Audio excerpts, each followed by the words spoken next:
Sa bawat hakbang ng ating mga mag-aaral, laging nandyan ang ating mga guro para maging gabay na humuhubog sa ating kinabukasan. At sa pagdiriwang ng buwan ng mga guro, nararapat na bigyan sila ng sapat na pagkilala. Kaya naman, panoorin po natin ito.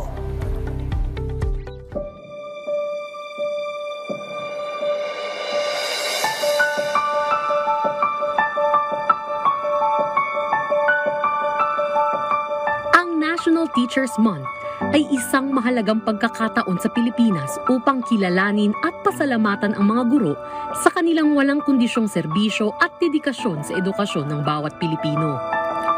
Taon-taon mula September 5 hanggang October 5, ipinagdiriwang ito upang itampok ang papel ng mga guro sa paghubog ng kinabukasan ng bansa.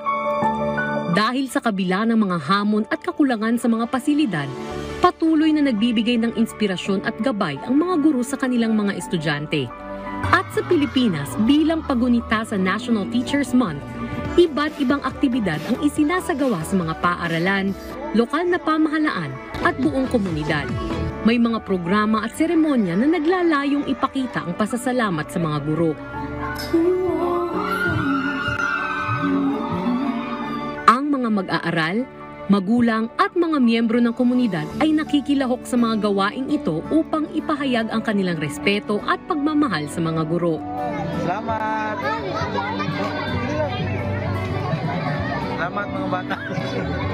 Sa ganitong paraan, mas nagiging makabuluhan ang ating pagpapahalaga sa mga guro na walang sawang gagawin ang kanilang misyon na magturo upang magkaroon ng magandang kinabukasan ang bawat Pilipino. Ang National Teachers Month ay pagkakataon upang mas lalo pa nating kilalanin ang kanilang kontribusyon sa ating bayan. Dahil ang tunay na tagumpay ng isang guro ay makikita sa tagumpay ng kanilang mga estudyante.